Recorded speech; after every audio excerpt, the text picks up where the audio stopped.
오늘은 여러 가지 정치 관련 일정이 많은 것 같습니다. 판결도 정치인과 관계된 판결들이 예정되어 있는 것 같고, 또 오늘 이재명 대표 오늘 출석한다고 그랬나요? 그랬고, 우리 당으로서는 또 오늘 1차 컷오프 결과가 발표되고 오늘 정치 일정이 많은 날인 것 같습니다. 2월 국회가 새해가 시작되고 이제 본격적으로 중요한 법안들이나 이런 것들을 해야 될 그런 임시국회인데 조짐이 별로 좋지 않습니다. 민주당이 이 탄핵 강행하고 어제는 또 보건복지위에서 법안 6건이나 직회부 하는 그런 폭거를 저지른 이런 상황입니다만은 그래도 여당인 우리는 국정에 관해서 무한 책임을 지고 있기 때문에 2월 임시국회에 대비해서 오늘 현안 점검회의를 갖기로 했습니다. 실제 예정 시간은 9시부터 11시로 예정하고 있습니다만은 각 상임위별로 2월 국회 주요 현안들을 모두 꺼내서 점검하고 하는 그런 시간을 갖도록 하겠습니다. 민주당은 수단과 방법을 가리지 않는 것 같습니다. 법치주의의 기초에 대해서 전혀 이 숙달이 되어 있지 않은 집단인 것 같습니다. 조문 하나 가지고 그냥 왜곡하고 비틀어서 할 수 있는 것은 무엇이든지 자기들 목적 달성을 위해서는 거부하지 않는 것 같습니다. 지난해 말 양곡관리법 본회의 직회부 안건을 일방적으로 농해수에서 의결했습니다. 우리 국회사에 유례없는 일이죠. 그런데 2월 들어서도 또 법사위를 무력화하고 7건인가요? 예. 7건 이렇게 해도 됩니다. 6건이 아니고 7건이랍니다. 들어서도 상임위 곳곳에서 쟁점 법안에 대한 직회부를 시도해서 우리 70년 헌정사에서 유례없는 이런 일들을 하고 있습니다. 또 어제 가방위에서는 방송법 개정안을 본회의에 직회부하려는 시도가 있었습니다. 민주당 출신의 박완주 의원이 그나마 여야 합의 처리를 제안하는 바람에 처리되지 않았지만은 민주당 소속 정청래 위원장이 마음만 먹으면 언제라도 강행할 수 있는 그런 상황입니다. 한마디로 법사위를 완전히 무력화하고 허수아비로 만드는 겁니다. 21대 국회 들어 민주당은 국회의장과 법사위원장의 소속 정당을 다르게 해왔던 우리 국회의 협치 또는 건강한 긴장관계를 무시한 채 국회의장과 법사위원장을 독식해서 우리 국회를 파행으로 몰아넣은 바가 있습니다마는 1년 넘게 상임위를 독식해 오다가 또 어렵사리 여야 합의로 정상화시켰더니 이번에는 법사위를 무력화하면서 수단과 방법을 가리지 않은 채 본회의로 가져가고 있습니다. 민주당의 이런 오만과 독선이 4.7 재보궐선거 패배, 대선 패배, 지방선거 패배로 이어졌음에도 불구하고 아직도 그런 민심을 전혀 모르는 것 같습니다.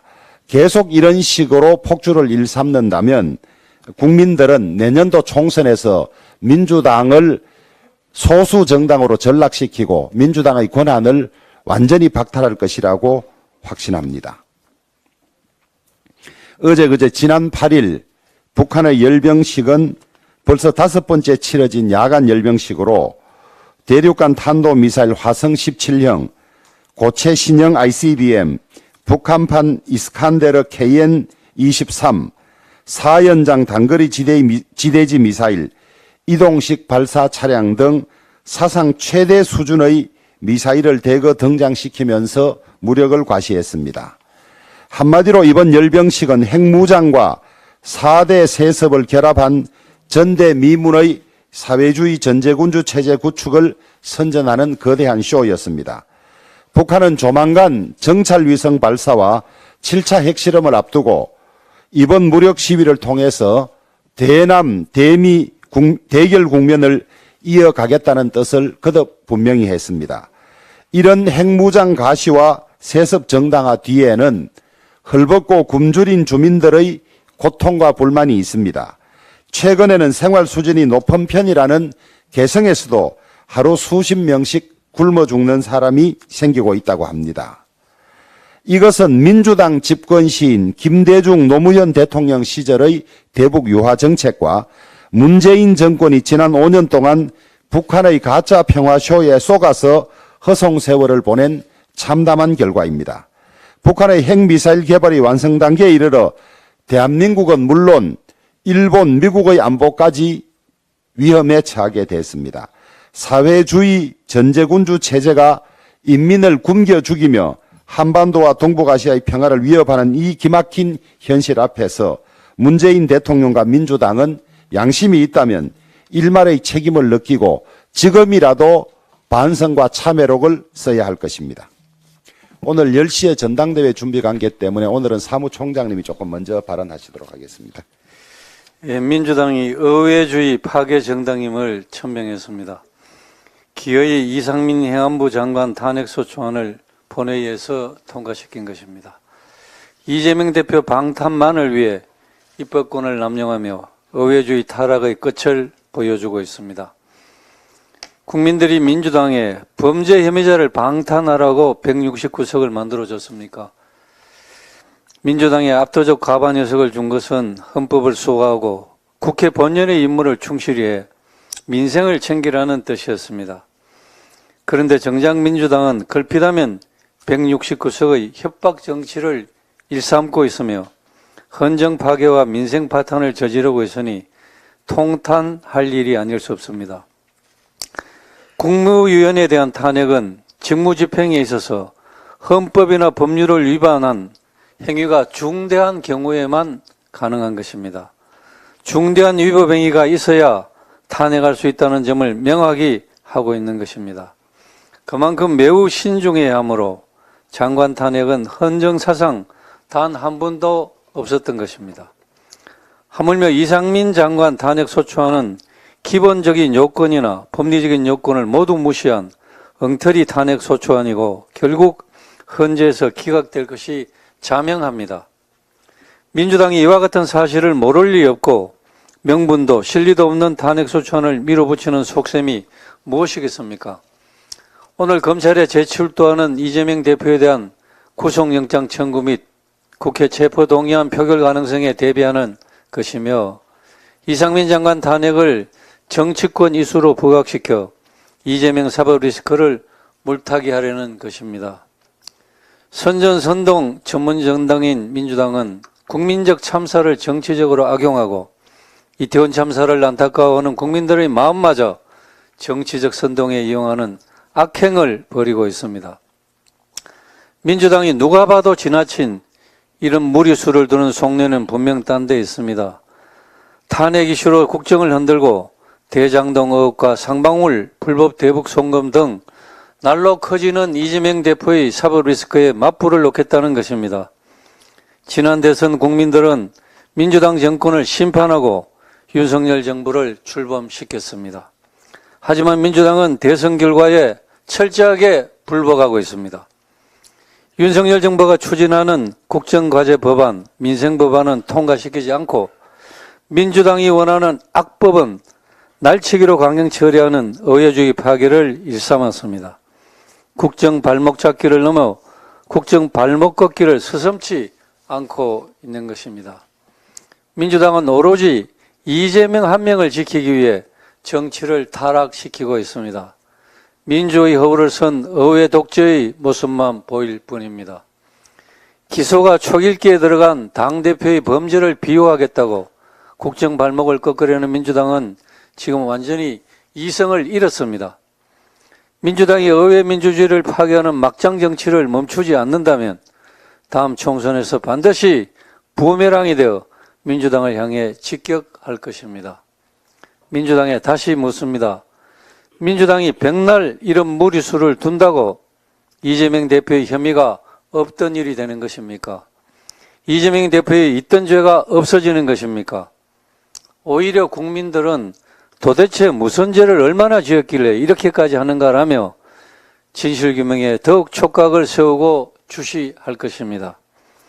민주당이 지금처럼 국회에선 무소불위의 의회 권력을 휘두르고 거리에선 총동원력을 통해 세를 과시하면서 어떻게든 윤석열 정권 흔들기에만 골몰한다면 그 끝은 국민의 준엄한 심판만 기다리고 있을 것임을 경고합니다.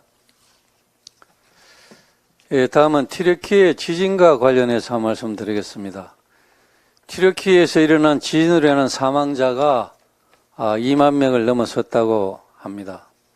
아직도 잔해 속에 갇혀있는 인원이 대단히 많다고 추정이 되고 있고, 여진은 물론 한파와 폭우 속에서 살아남은 이들도 고통과 아픔의 날들을 보내고 있습니다. 튀르키예 국민들께 진심 어린 위로의 말씀을 전합니다. 6.25 전쟁 당시 우리를 도와준 형제의 나라 튀르키예에서 일어나고 있는 안타까운 현실에 우리 국민들께서도 한마음 한뜻으로 진심 어린 응원과 기도를 함께하고 있습니다. 이에 우리 국민의힘은 오늘부터 3월 5일까지 약 한 달간 전 당원들의 정성과 마음을 모아 튀르키예 대지진 피해 복구 지원을 위한 당원 모금 캠페인을 진행하고자 합니다. 오늘 오전 내로 당 홈페이지에 캠페인 홍보 팝업을 게시하고 시도당 및 각급 당협에 공문을 보내 캠페인을 적극 실시할 예정입니다. 또한 다음 주 월요일부터 진행되는 전당대회 전국 순회 합동연설회에도 홍보부서를 마련하겠습니다. 어떤 말로도 치유할 수 없는 아픔을 겪고 있는 튀르키예 국민들이 다시금 희망을 갖고 하루속히 일어날 수 있도록 우리 의원님들께서도 지역과 주변의 당원 동지들에게 적극적인 관심과 참여를 독려해 주시기 바랍니다. 추후 홈페이지와 공문을 통해 자세한 모금 방법 및 관련 제반사항을 공지하도록 하겠습니다. 이재명 대표가 오늘 위례 대장동 비리 의혹과 관련하여 추가 조사를 받기 위해 검찰에 출두를 합니다. 당초 검찰이 오전 9시 30분에 출두할 것을 요구했으나 이재명 대표는 자기 마음대로 11시에 출두하겠다며 국회의원과 야당 대표의 특권을 마음껏 누리고 정치 탄압받는 피해자 이미지까지 연출을 하고 있습니다. 이재명 대표는 국가와 국민에 대한 티끌만큼의 미안함도, 공직자로서 국가에 손해를 끼친 부끄러움도, 자기 주변에 세상을 뜬 사람들에 대한 안타까움조차도 전혀 없어 보입니다. 오로지 머릿속에 검찰에 탄압받는 사람으로 보이기 위한 피해자 코스프레일 뿐입니다. 그동안 반복되어 온 이재명 대표의 불성실한 수사 태도를 전 국민이 지켜보고 있습니다. 이재명 대표는 자기 일을 도운 고 김문기 씨는 모른다 했고, 유동규는 측근이 아니라고 했으며, 대장동 등 수많은 관련 증거들에는 일관되게 외면하고 있습니다. 북한에 보낸 방북 비용 등 북측의 영수증에도 불구하고 김성태는 모르는 사람이다라고 잡아떼는 사람입니다. 본인이 성남시장 재직 시절에 있었던 모든 일을 모르면서 어떻게 시장을 했습니까? 시장할 때 설계하고 결제한 것을 묻는 자리가 검찰 조사입니다. 대선 후보 시절에 입만 열면 유능하다고 으스댔던 이재명 대표 아닙니까? 꼼수 부리지 말고 떳떳하게 수사에 임하시기 바랍니다. 진실 앞에 입 다물고 증거 앞에 서면 진술서 내미는 비겁한 행동 그만하십시오. 당당하게 조사받겠다던 호언장담이 허언장담이 되지 않기를 바랍니다.